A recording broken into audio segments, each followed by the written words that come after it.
이 복된 시간에 주신 하나님의 말씀은 사무엘하 18장 9절에서 18절 말씀입니다. 사무엘하 18장 9절에서 18절 말씀, 우리 한 절씩 교독하겠습니다.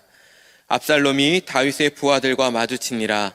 압살롬이 노새를 탔는데 그 노새가 큰 상수리나무 번성한 가지 아래로 지날 때에 압살롬의 머리가 그 상수리나무에 걸림에 그가 공중과 그 땅 사이에 달리고 그가 탔던 노새는 그 아래로 빠져나간지라.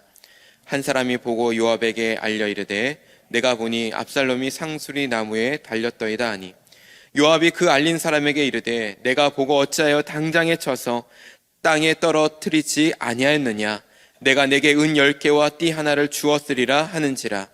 그 사람이 요압에게 대답하되 내가 내 손에 은 1000개를 받는다 할지라도 나는 왕의 아들에게 손을 대지 아니하겠나이다.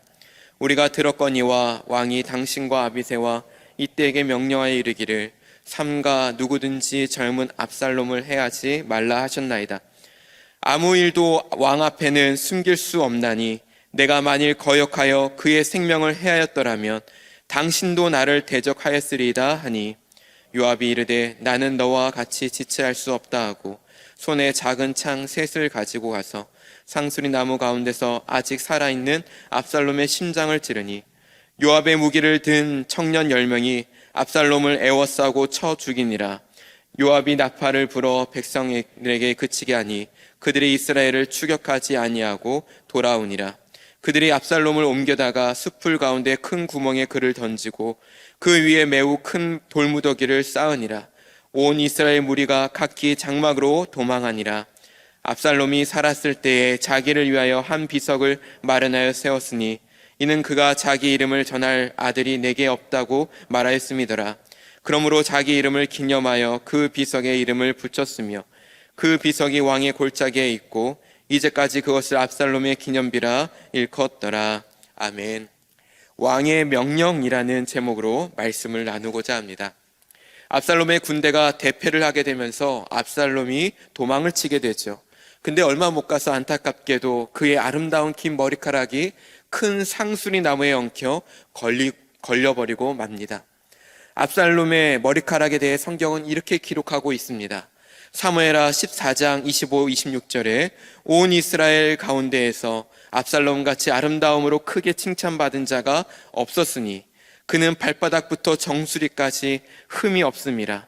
그의 머리털이 무거움으로 연말마다 깎았으며 그의 머리털을 깎을 때에 그것을 달아본즉 그의 머리털이 왕의 저울로 200세겔이었더라. 압살롬은 자신의 아름다움 상징이었던 머리카락을 늘 다듬고 가꾸었을 정도로 정성으로 아끼고 자랑했습니다. 그러나 모든 사람의 선망의 대상이었던 압살롬의 머리카락은 더 이상 자랑이 아닌 그를 죽음으로 이끌어간 도구로밖에 전락되지 않았습니다.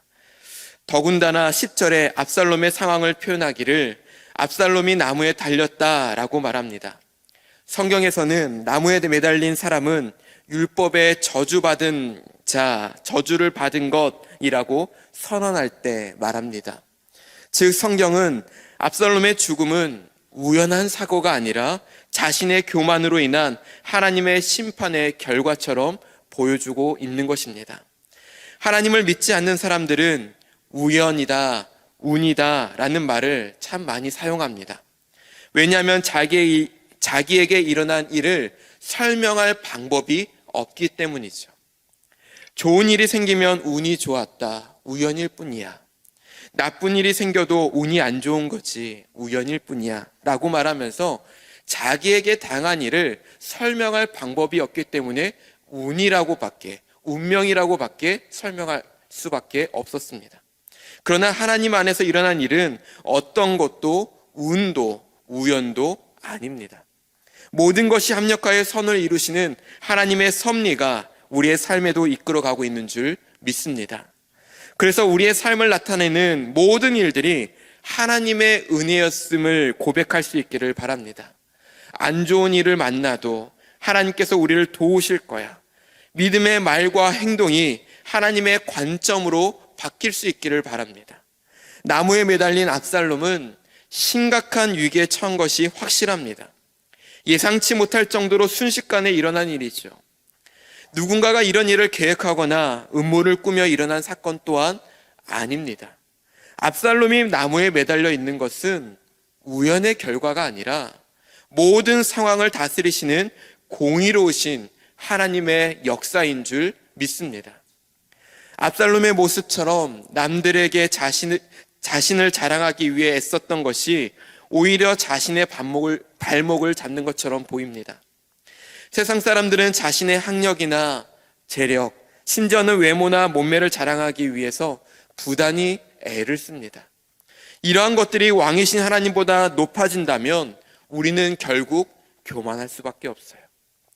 성도는 세상의 기준으로 사는 사람들이 아닙니다. 성도가 자랑할 것은 오직 예수 그리스도의 십자가 복음밖에 없는 줄 믿습니다.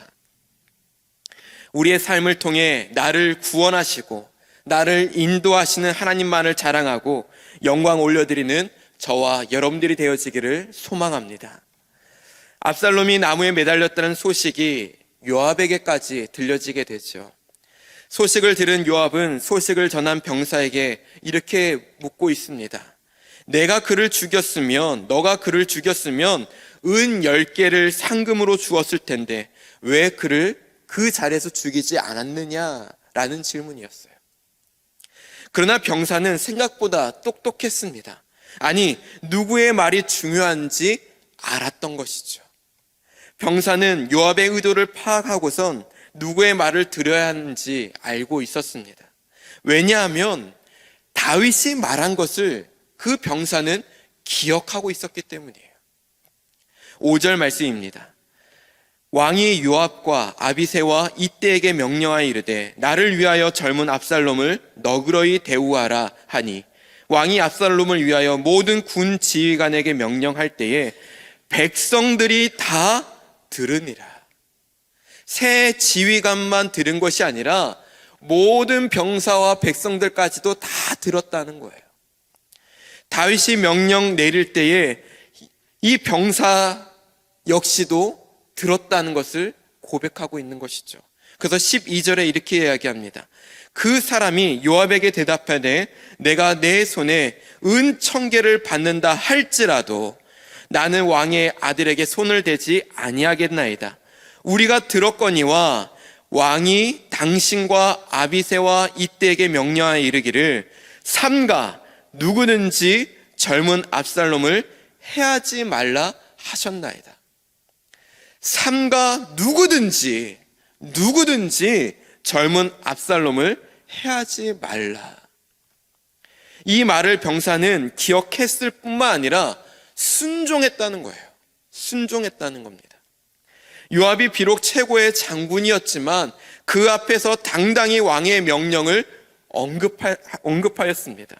은 1000개, 10,000개를 준다 해도 결코 압살롬을 죽이지 않았을 것이라는 거예요.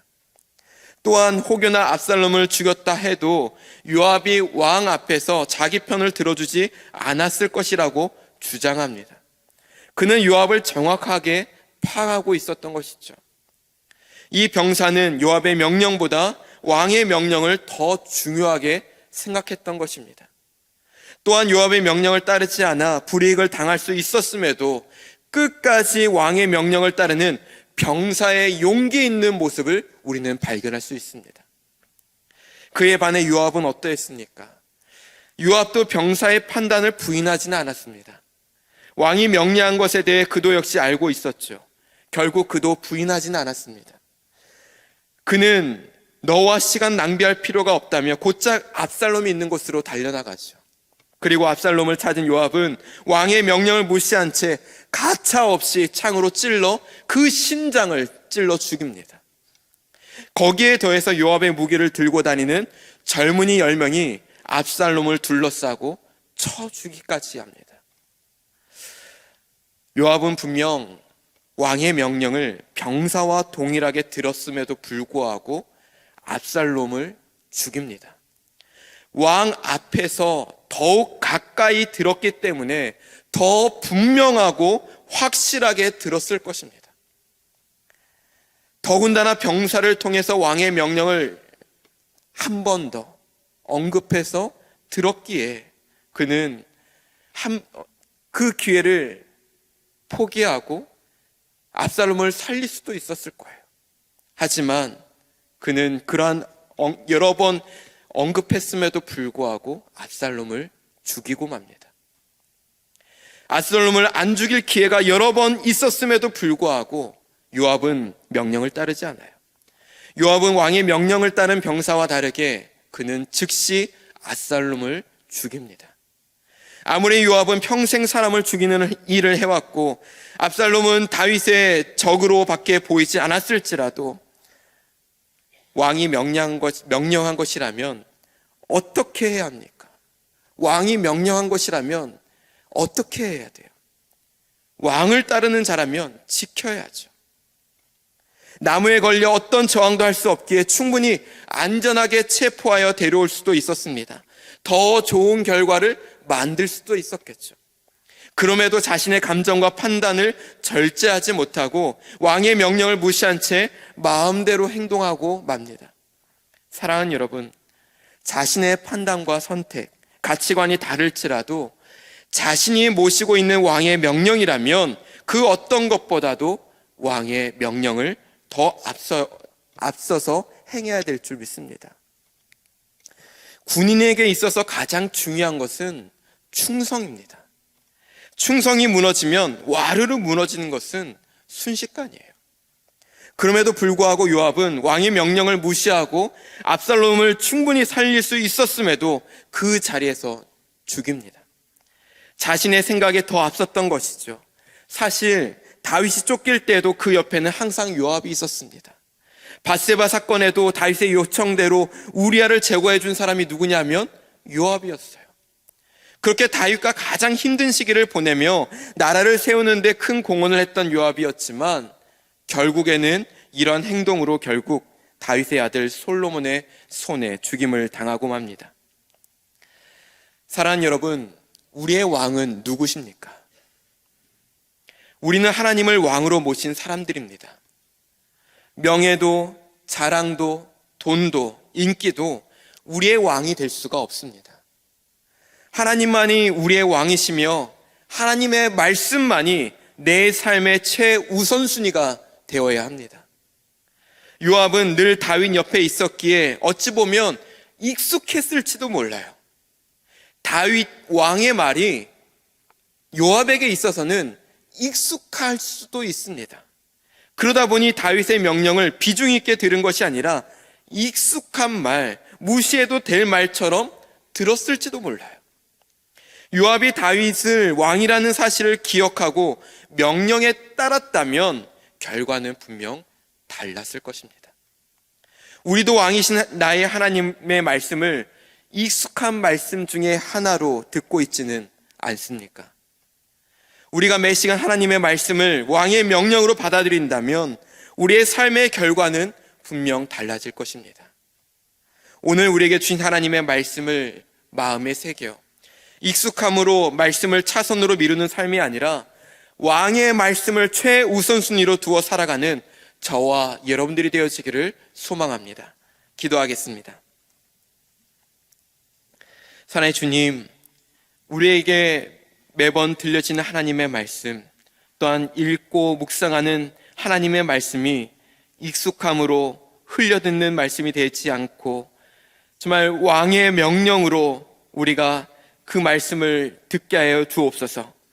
그 말씀을 들을 때에 우리의 삶의 최우선순위로 세우고 그 말씀에 순종하며 따라 우리의 삶을 적용하고 또한 왕의 명령을 따라 살아가는 우리의 삶이 될 수 있도록 인도하여 주시옵소서. 그래서 그 말씀이 우리의 삶을 지도하여 주시고 우리의 인생을 인도하여 주시옵소서. 모든 것 감사하며 예수 그리스도의 이름으로 기도드립니다. 아멘.